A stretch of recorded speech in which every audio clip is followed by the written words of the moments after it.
Vamos a iniciar nuestro análisis de este 1 de julio del año 2015. Se están celebrando los primeros 70 años de la Organización de las Naciones Unidas y el escenario mundial es un escenario conflictivo. Tenemos desde el punto de vista económico los fenómenos que se están produciendo en Irlanda, se están produciendo en Portugal, se están produciendo de manera muy intensa en Grecia, que nos hablan de estas asimetrías tan grandes en la economía que hay en los diferentes países, que aunque pertenezcan a Europa, pues están presentando problemas semejantes a los de los países emergentes, que vendrían, digamos, en una especie de segundo lugar, compitiendo por hacer crecer sus economías. Tenemos al mismo tiempo el desafío del ejército islámico, del Estado Islámico, que está dinamitando todas las ruinas arqueológicas de la región de Irak, y ahora quiere comenzar con la región de Siria para no dejar testimonio alguno de cultura que no fuera musulmana. Es más, llegan a cosas tan aberrantes como querer destruir la mezquita más antigua del África porque no la hicieron ellos. Entonces, aquí entramos en un terreno en donde no se salva absolutamente nada, porque solo vale lo que este grupo de radicales está tratando de imponer. Tenemos por otro lado los debates intensos en el Tribunal de la Haya de las Islas Malvinas entre Inglaterra y Argentina, de la región del Ártico,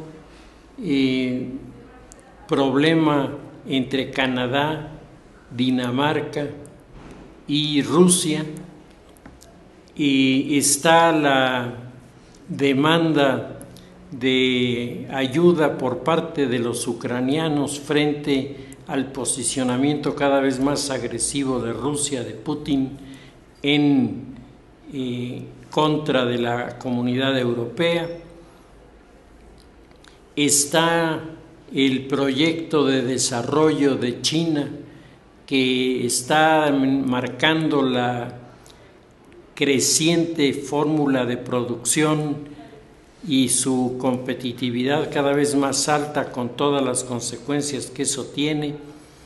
Está junto con esto la propuesta de darle al nuevo orden mundial un elemento emblemático, un elemento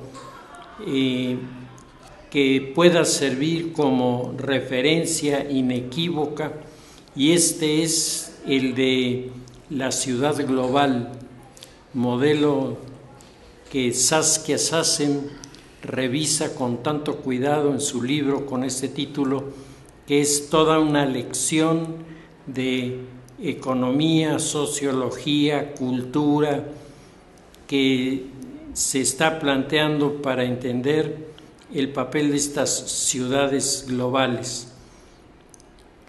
Y en medio de todo esto, reclamos, protestas, los grupos precaristas en todas las áreas suburbanas organizando manifestaciones de protesta, de rechazo, y la pregunta es, ¿dónde está el árbitro? Aquí debería existir un árbitro que, puesto en medio de los conflictos, fuera capaz de decir La fórmula es darle a cada quien según sus necesidades, vamos repartiendo y vámonos haciendo la vida más tranquila. En lugar de esto, lo que hay es bloques ideológicos que empujan a los representantes de estas corrientes para que choquen, para que se enfrenten con una visión, con una percepción de la realidad que se encuentra muy bien explicada por Samuel Huntington en su libro Lucha de Civilizaciones. Ahí es donde uno se da cuenta de todo lo que se está armando y cómo no es un grupo solamente, porque esto favorecería a los seguidores obstinados y obsesionados de las grandes conspiraciones. Esto obedecería solamente a un grupo o a una facción que dominaría el escenario. Ahora está muy de moda entre los seguidores de la escuela de las conspiraciones, los conspiranoicos, están felices con el Club de los Bilderbergers y han hecho del Club de los Bilderbergers una verdadera imagen de un ícono del siglo XXI que está muy lejos de la realidad, pero a la gente no le gusta la realidad, a la gente le gusta la imaginación. Y por eso, entre más imaginativo es el asunto, mejor todavía, ¿no? Veía yo el otro día en un periódico un artículo sobre un grupo de unos lápices que ahora juegan los niños y que dicen que detrás de esto está el satanismo. Leyendo la historia, el asunto es absolutamente equivocado. No hay tal satanismo, no hay tal manifestación extraña. Es la publicidad a una película que ha resultado sumamente exitosa desde el momento en que hay gente que es capaz de creer esto. Pero bueno, a lo que vamos es que la sociedad mundial está jaloneada por todos lados y que las Naciones Unidas teóricamente nacieron para resolver estos problemas y todo parece indicar que el asunto no funciona muy bien. En este análisis yo quisiera nada más recordar que la idea de un organismo capaz de actuar como árbitro entre las partes en conflicto es una idea nacida en Europa, no en Asia, no en África, no en el Medio Oriente, no en América. Esto es nacido en Europa. Y la primera unificación europea es la Europa del gran imperio, del Sacro Imperio Romano Germánico, que significaba una alianza entre el poder temporal del emperador y el poder espiritual del Papa.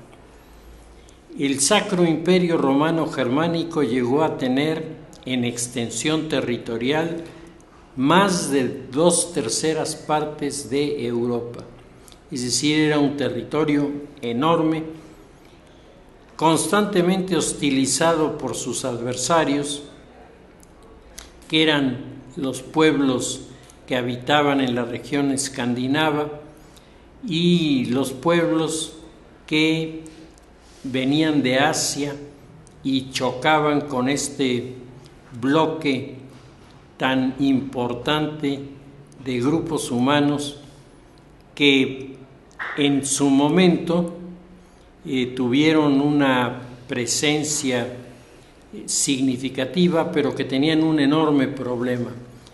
Eran grupos que estaban saliendo de la barbarie, no tenían una reflexión histórica sobre los acontecimientos, reaccionaban básicamente por instinto y a partir de esta reacción era que intentaban encontrar normas que establecieran su conducta. La Europa del Gran Imperio es la Europa de los grandes y muy controvertidos papas de la época y los emperadores igualmente controvertidos. Es una lucha que se va a dar a lo largo de toda la Edad Media y que se prolongará hasta el primer siglo de la Edad Moderna, cuando comienza a desmoronarse esta visión de alianza del emperador con alianza del papa. La Europa de la Edad Media es una Europa con un fuerte sentido cristiano, por lo que la visión de la unidad era una visión que implicaba los valores religiosos. Por eso era el Sacro Imperio Romano Germánico. En la Edad Media, la figura del Papa es una figura dominante, es una figura que en algunos casos se excede en su autoritarismo y genera condiciones que provocan enfrentamientos significativos. Las dinastías que pelean por la dirección del Sacro Imperio son dinastías electivas, no son dinastías hereditarias. Un emperador del Sacro Imperio no hereda a su hijo el imperio. Los príncipes electores son los que eligen al emperador. Y así, en esta lucha entre las casas de Suabia, que está tratando de probar su capacidad frente al resto de las casas alemanas, va a surgir el conflicto de güelfos y gibelinos, que será el conflicto que nace en el año 890 de la era cristiana y termina en el año de 1903. Así de largo fue este conflicto. Al fin de la Edad Media se crean las condiciones para la gran fractura de la Iglesia. La Iglesia se fractura primero en la Edad Media entre la Iglesia bizantina, la Iglesia de Constantinopla y la Iglesia de Roma.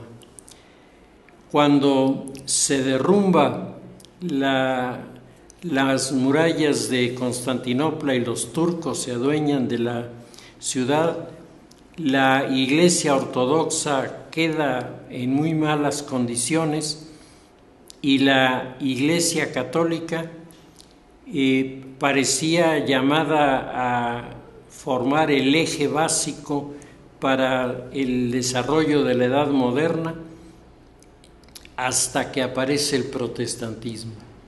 Aparece el protestantismo luterano, que hace alianza de los príncipes electores alemanes en la Liga de Esmalcalda, y esto lleva a una situación de desafío de los alemanes contra los austriacos y de una parte de Europa contra la otra. Se pierde el sentido de unidad que se había tenido y el rey Enrique VIII lleva a cabo la más profunda transformación, separando Iglesia y Estado. Ya habíamos comentado en algún momento, nos hemos tragado la versión de Enrique VIII como un rey lujurioso que rompió con la Iglesia por una mujer, y esto es muy relativo, Enrique VIII hizo una transformación de la realidad inglesa de tal magnitud que se volvió el paradigma de los países en la modernidad, con todas las consecuencias que esto generó. El Estado moderno secularizado alcanza durante el periodo de Enrique VIII, yo creo que su más perfecta definición. Inmediatamente después de esto, la Guerra de los 30 años, la guerra entre protestantes y católicos, que aunque teóricamente no tiene vencedor, en la práctica los protestantes son los grandes beneficiarios, rompiéndose el poderío de los españoles en una derrota naval en Dunkerque, la batalla de las Dunas, que obliga a los católicos a firmar el Tratado de Westfalia. Y con el Tratado de Westfalia, 1648, la figura del Papa desaparece como árbitro de los problemas. Hasta ese momento, cualquier problema entre naciones era el Papa el que venía a resolverlo. Hoy ya no. Hoy son los estados nacionales. Vivimos el auge de los estados nacionales que son resultado de la movilización de la sociedad y la propuesta de nuevas instituciones. Roma había tenido una larga lucha que finalmente pierde. La lucha contra Federico Barbarroja, contra Felipe el Hermoso, contra el suizo Podibrat, contra el francés Luis XI, contra el francés Francisco I, contra Enrique VIII de Inglaterra, contra Enrique IV de Francia, contra el cardenal Richelieu y el cardenal Mazarino, que son los promotores del enfrentamiento entre protestantes y católicos, y Mazarino propicia la alianza de los franceses con los ingleses de Cromwell, y con esto la Iglesia queda relegada de los escenarios de la intermediación. En la doctrina política aparece el holandés Hugo van Groot, conocido como Grocio, Hugo Grocio, quien es defensor del derecho natural por encima del derecho divino. Hugo Grocio desarrolla el concepto de la soberanía y dice que la soberanía reside en el pueblo. Y en ese momento rompe con los esquemas del derecho divino de los reyes que habían prevalecido durante toda la Edad Media, y se desencadena la Edad Moderna con todas sus expectativas. Ya en Inglaterra, Sully le había propuesto a Jaime I de Inglaterra, es decir, con el monarca con el que se restaura la monarquía en Inglaterra, una alianza protestante de Europa contra España y los jesuitas. La Europa de las naciones, la Europa del auge del nacionalismo, se confronta contra los criterios de Napoleón Bonaparte, y los países europeos se ven desafiados militarmente hasta que Napoleón comete el error de invadir Rusia, y al abandonar Rusia, los alemanes convocan a una alianza de pueblos enemigos de Napoleón Bonaparte, y como todos sabemos, Napoleón Bonaparte acaba perdiendo primero la batalla de las Naciones en Leipzig y luego la batalla de Waterloo en su último intento por regresar. El príncipe de Metternich convoca en 1814 al Congreso de Viena, en donde se establece la Santa Alianza, que es la alianza de los reyes y príncipes gobernantes, que se unen para formar un bloque contra los revolucionarios. En el transcurso del siglo XIX, el siglo en el que se produce la revolución industrial, mientras la producción encuentra nuevos caminos, la investigación científica aporta nuevos instrumentos y nuevas visiones de la realidad, Europa va encontrando la unidad. Se lleva a cabo la guerra de unificación italiana, el Risorgimento, y con el Risorgimento Italia se unifica y aparece un nuevo país en Europa. Un poco después se produce la guerra franco-prusiana y como consecuencia de esto los alemanes invaden París y en la ciudad de París el príncipe von Bismarck proclama la unidad alemana y Alemania se unifica. Se reconoce la existencia de Holanda y Bélgica como países independientes.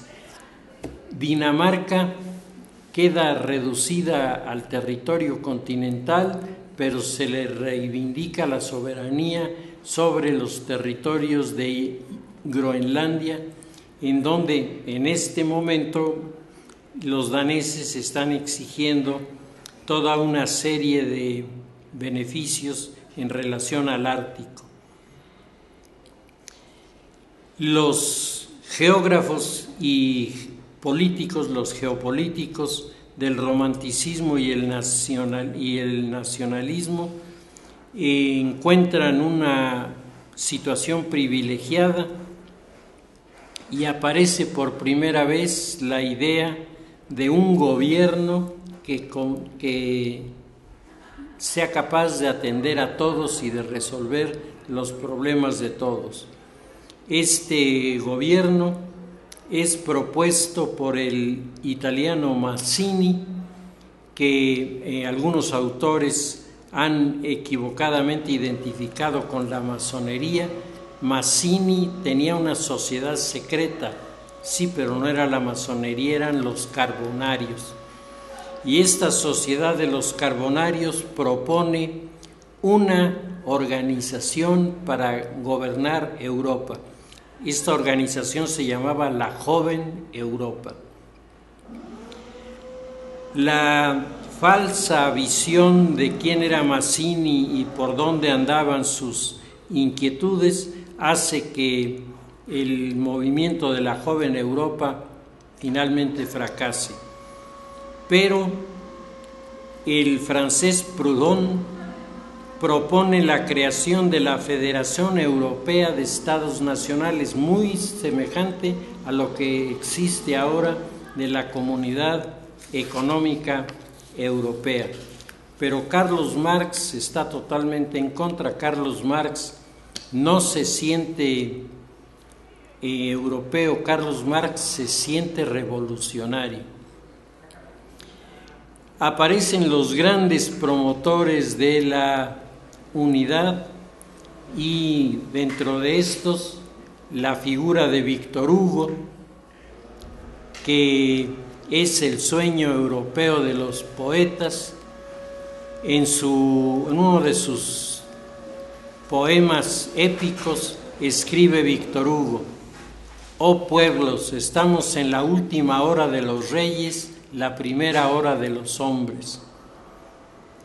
El inglés Richard Cobden afirma que un día vendrá en que se podrá ver a los Estados Unidos de América y a los Estados Unidos de Europa dándose la mano, que las guerras se abolirán, los cañones y las bombas serán sustituidas por votos y habrá un parlamento universal. Y en ese momento se desencadena una polémica en Europa y en los Estados Unidos monumental. Un gobierno mundial y entonces toda la visión conspiranoica comienza hablar que los judíos estarían detrás, dominarían, de hecho que ya dominan el mundo. Toda esa versión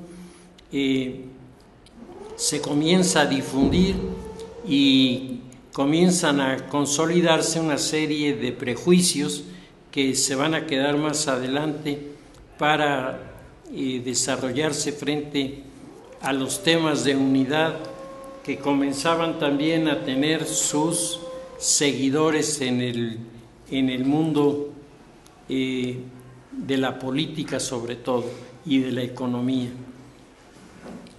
Otto von Bismarck, el autor de la unidad alemana, declara a los periódicos alemanes: Estados Unidos de Europa, pamplinas. Quien hable de una Europa unida se equivoca.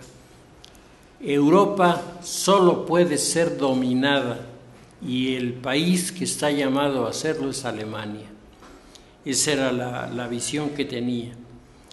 Dentro de este mundo de las cosas imaginativas y manejadas con criterios que nada tenían que ver con la realidad, aparece la figura, una de las figuras más curiosas de este movimiento de la Europa unida, que es el conde de Coudenhove-Kalergi.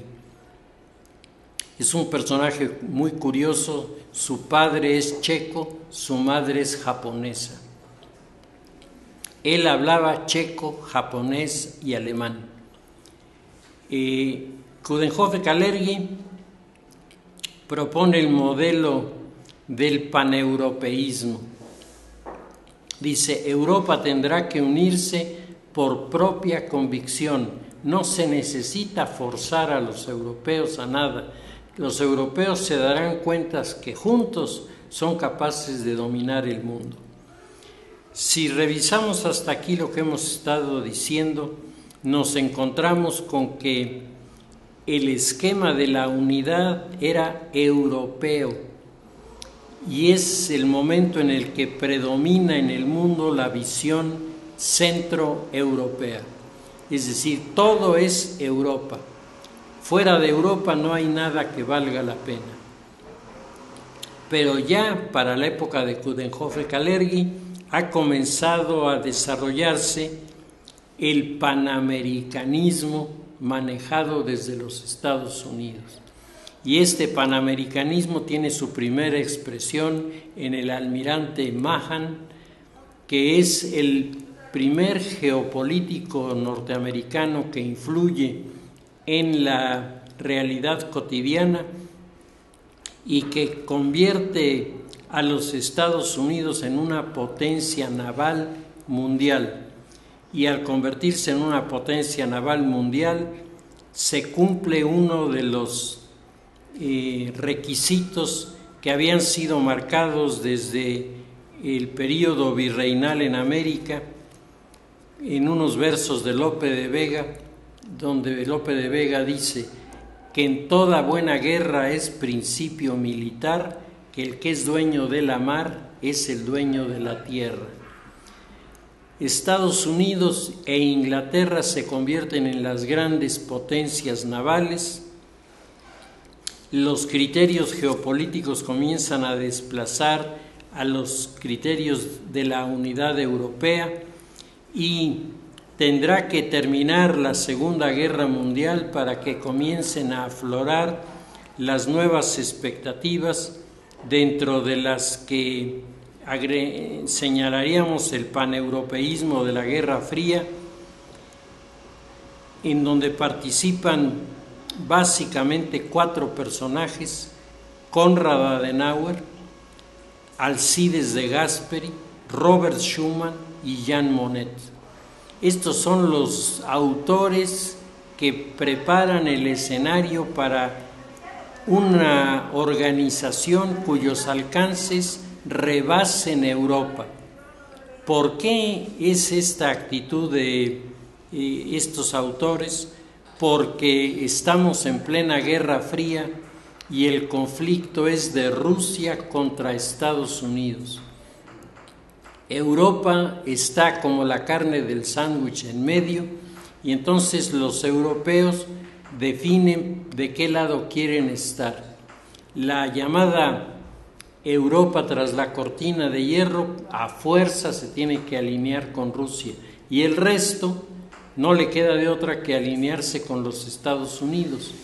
Y en ese momento comienzan a plantearse las perspectivas de algo que tuviera capacidad de unificar a todos. Ya había el antecedente de Woodrow Wilson y su Sociedad de las Naciones, una idea interesante sin respaldo. Como ustedes saben, la Sociedad de las Naciones se inaugura sin que Wilson asista. Es más, el Congreso de los Estados Unidos rechaza la afiliación de los Estados Unidos a la Sociedad de las Naciones propuesta por Wilson. Es el nacimiento de una organización que pudo haber sido muy importante y que perdió su importancia cuando los propios fundadores quedan excluidos de la misma.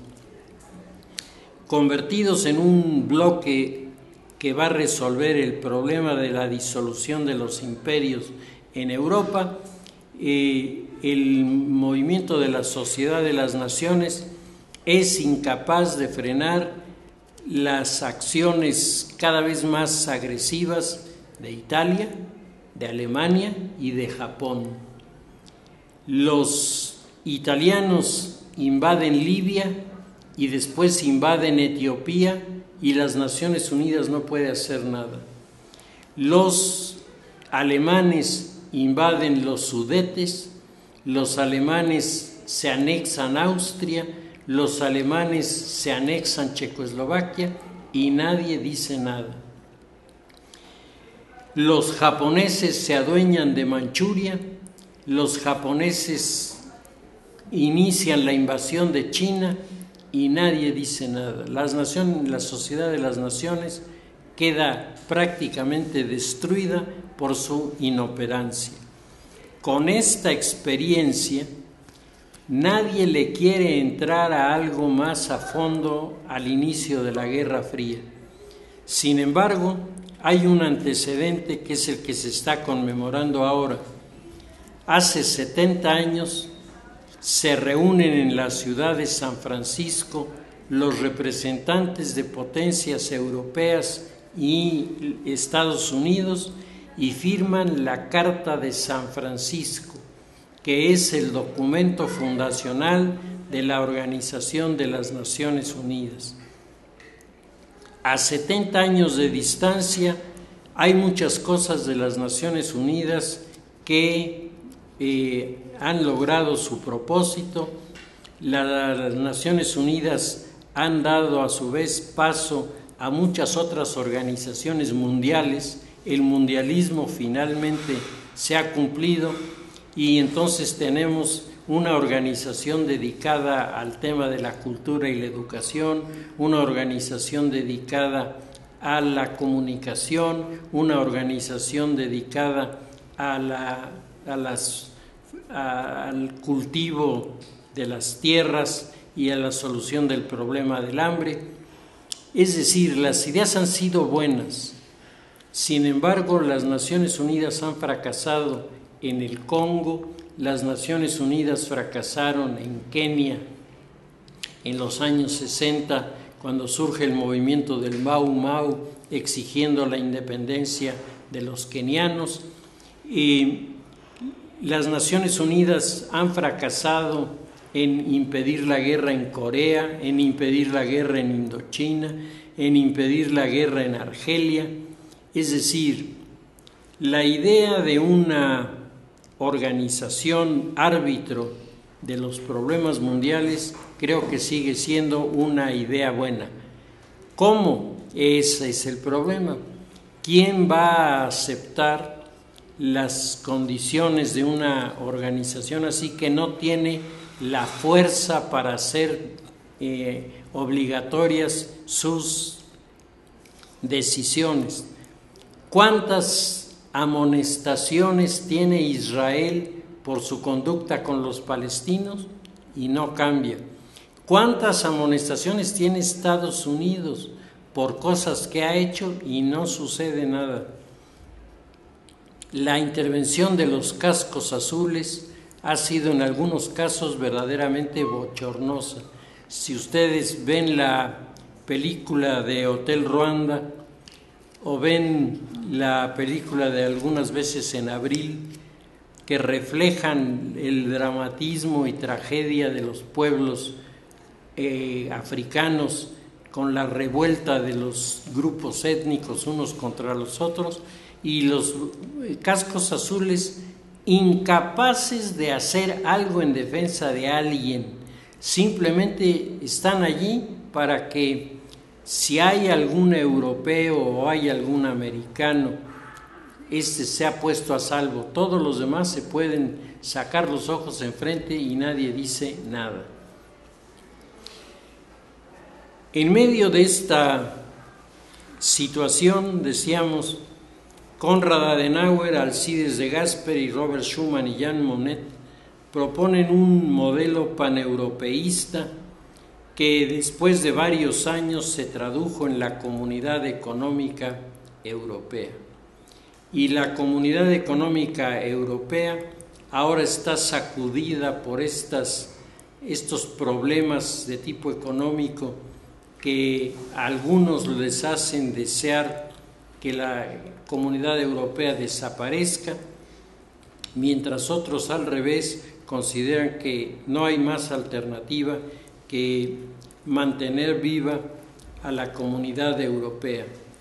La pregunta es, ¿tendrán que mantenerse aislados los asiáticos, los africanos, los europeos y los pueblos de América? Es más, el norte de América y el sur de América, cada uno deberá seguir teniendo su propia región de influencia geopolítica, o realmente habrá llegado el momento de pensar en una institución respaldada auténticamente por todos, que no persiga fines favorables a alguna de las potencias y que sea simplemente capaz de ser un árbitro con fuerza de decisión para imponer sus puntos de vista. Yo creo que este es el gran desafío para los próximos años.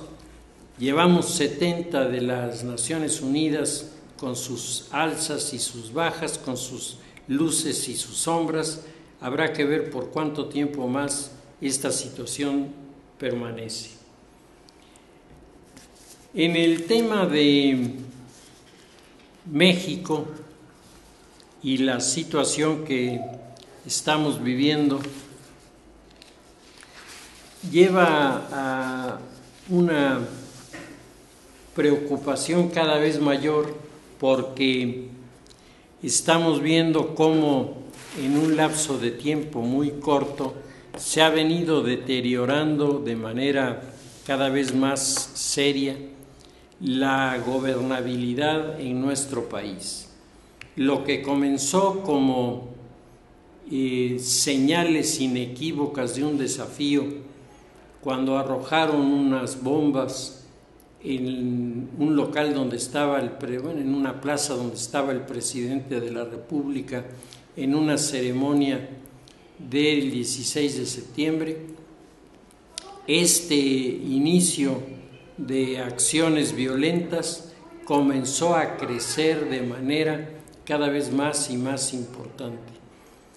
Le tocó primero al Partido Acción Nacional, el Partido Revolucionario Institucional, con una visión muy miope, en lugar de apoyar al partido en el poder, porque la democracia tiene estas reglas: el que pierde apoya al que le ganó en los elementos de la gobernabilidad. Y aquí el PRI, en lugar de apoyar, el PRI comenzó a hacer críticas, a decir cosas, a descalificar. Era la guerra de Calderón, en lugar de hacer ver a la sociedad que el crimen mundial organizado tenía objetivos muy precisos para alcanzar posiciones en nuestro país, dado la tensión que se había generado en el último proceso electoral. Esta situación que decíamos comienza con este incidente, desencadena el enfrentamiento con los grupos del crimen organizado que, como hemos dicho ya en otras ocasiones, ya no son los raterillos o los tratantes de blancas de los años 30, que lo que querían era hacer su negocio, pero que la policía no se acercara, no, desde luego nada con el ejército, a un grupo de personas que son capaces de comprar armamento para destruir el armamento del ejército. Estamos hablando de dos realidades absolutamente diferentes. Estamos hablando de dos mundos que difícilmente se pueden encontrar, porque la visión de grupos criminales dispersos y aislados en su cometido ha sido cambiada por la presencia de entre 6 y 9 grandes mafias internacionales que se han adueñado de las áreas de influencia del crimen en el mundo. Dentro de estas organizaciones mundiales nos encontramos con los grupos creados y proyectados por la mafia, los grupos creados y proyectados por la Cosa Nostra y los grupos creados y proyectados por la 'Ndrangheta. Estas tres grandes organizaciones italianas tienen una influencia definitiva sobre el territorio nacional, son las que operan con mayor efectividad. Están desde luego las mafias de los tongs chinos, que esos operan más sobre la costa del Pacífico de los Estados Unidos. Está el grupo de la mafia rusa, que es uno de los grupos más vinculados con la trata de blancas a nivel mundial y que tienen puestos de concentración de su, entre comillas, mercancía en diferentes estados para llevarlos de un lado para otro. En Argentina ha sido denunciada la ciudad de La Rioja como el centro de concentración de mujeres que van a ser traspasadas a otros países. En Brasil es la ciudad de Río la que tiene este triste privilegio, y en México dicen es Puebla, la ciudad junto con Tlaxcala, las que tienen esta situación. El hecho es que cosas que antes solo eran del interés de los criminales y de sus socios, hoy el crimen organizado los está volviendo temas de la sociedad. La sociedad se ve desafiado por estos grupos. Y tenemos el caso de lo que está ocurriendo en el estado de Guerrero, lo que está ocurriendo en el estado de Michoacán, lo que está ocurriendo en el estado de Tamaulipas, lo que está ocurriendo en el estado de Oaxaca, en donde estamos percibiendo cómo día con día se va debilitando el poder de decisión y de gobernabilidad del gobierno federal y de los gobiernos estatales. Nuestra incapacidad estructural de captar la importancia y la fuerza del asalto de los grupos criminales ha generado la imagen de un gobierno o débil o cobarde, un gobierno que no se atreve o que no puede, un gobierno que no decide o un gobierno cuya decisión desaparece ante un escenario que le arrebata las pocas fuerzas de resistencia que tiene. Todo esto mientras los grupos de la izquierda radical comienzan a gritar a los cuatro vientos que hay que tirar al gobierno de Peña Nieto, que hay que hacer la revolución, que México no necesita nuevas elecciones, lo que necesita es una revolución. Este lenguaje, que curiosamente si nosotros lo cotejamos con el de todos los días en los círculos en los que cada uno de nosotros vive, pues sinceramente uno no encuentra gente que esté pensando así. Es más, cuando se tocan estos temas, y ustedes yo les recomiendo que lo hagan en su casa con sus amigos, y verán cómo la mayoría de las personas lo que quisiera es que se cancelara la violencia. La gente no quiere que suba el volumen de la violencia hasta tronar en una revolución.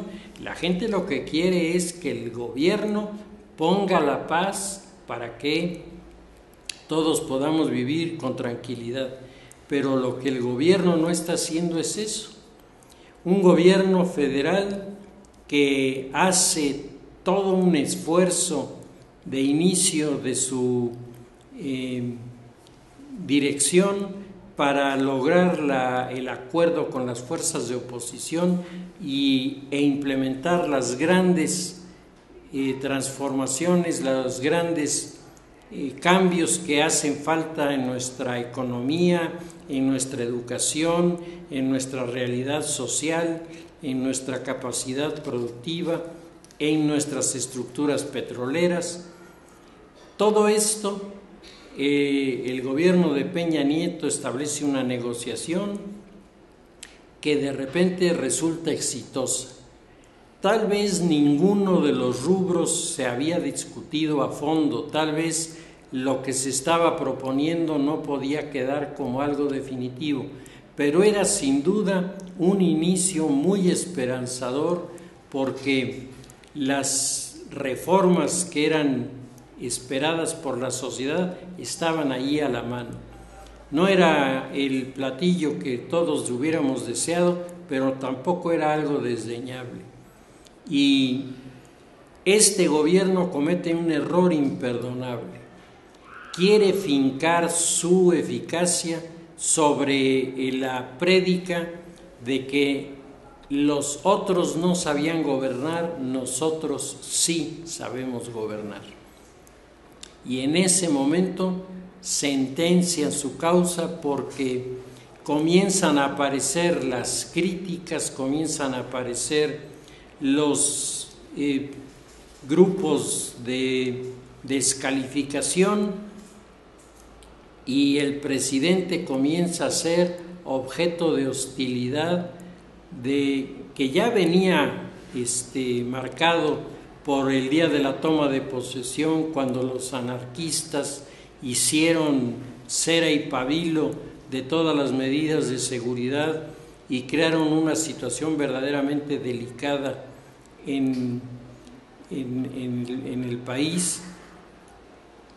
Pero eso se queda corto cuando en los meses posteriores nos encontramos con que los grupos de oposición intentan quemar las puertas del Palacio Nacional, rompen los vidrios de las instituciones, la coordinadora vandaliza todas las oficinas de educación en los lugares en donde tiene fuerza, incendian autobuses y los saquean, incendian trailers y se reparten los contenidos en actos que son verdaderamente de criminalidad galopante. Y del otro lado tenemos policías ineficientes que detienen a las personas y no son capaces de formular una denuncia que permita al Ministerio Público iniciar las averiguaciones, y después de mucho escándalo de que han detenido a quién sabe cuántos o han detenido a figuras importantes, luego los propios medios se encargan de decirnos que aquel que decíamos que ya estaba fuera de circulación ya regresó, pero además de eso exonerado de culpa. Y según un principio del derecho, nadie puede ser juzgado 2 veces por el mismo delito. Entonces, como no les pudieron fincar responsabilidades, pues ahora chinos libres, porque pueden hacer casi lo que quieran sin mayores consecuencias. Estamos viendo y estamos viviendo, yo creo que uno de los momentos de mayor corrupción que se han conocido en nuestro país. Siempre, desgraciadamente, desde la época del virreinato, hemos cargado con la herencia de la corrupción.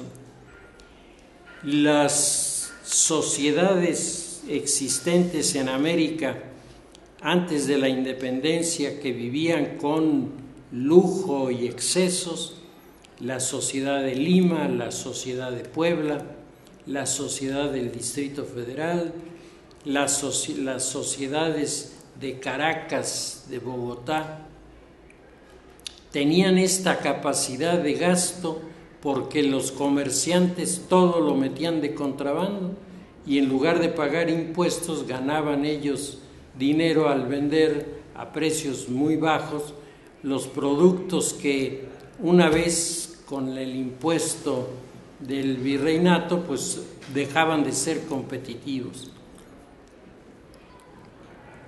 Cuando desaparece la flota que protegía a los barcos que traían las mercancías de el norte de América a Sudamérica, cuando desaparece la flota de protección, entra la crisis en las economías de los países porque la flota era la que llevaba las mercancías de contrabando. Entonces la institución creada para proteger se convertía en la institución que transgredía las leyes que debía defender. Y claro, todos hacían muy buenos negocios, pero eso rompió el modelo de economías productivas y era una economía totalmente ilícita la que funcionaba. Los grupos de los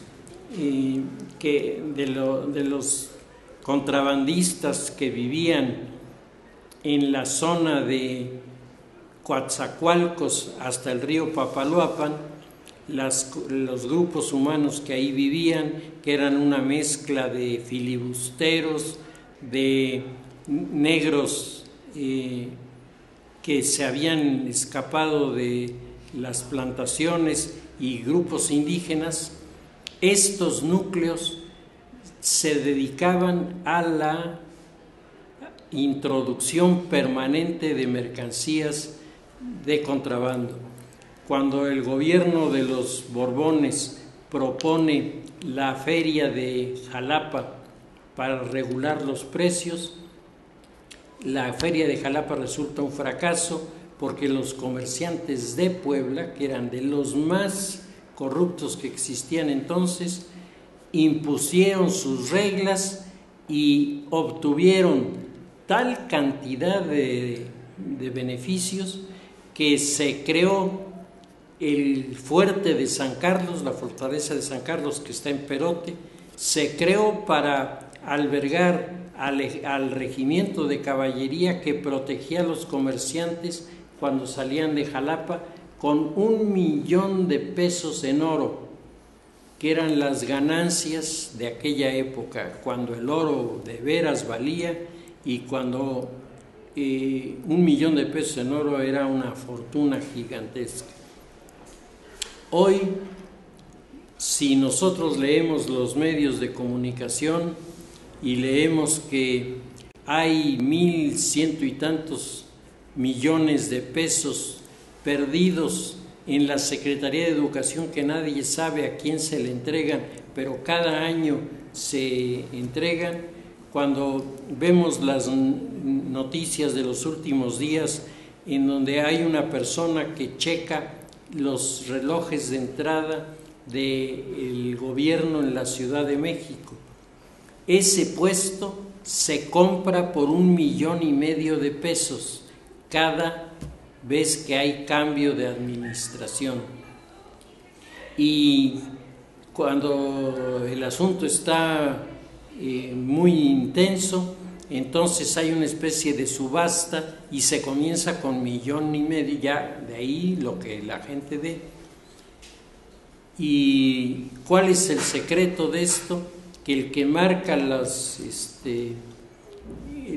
que checa los relojes, al mismo tiempo pone las horas extras y entonces tiene ya su mercado de horas extras.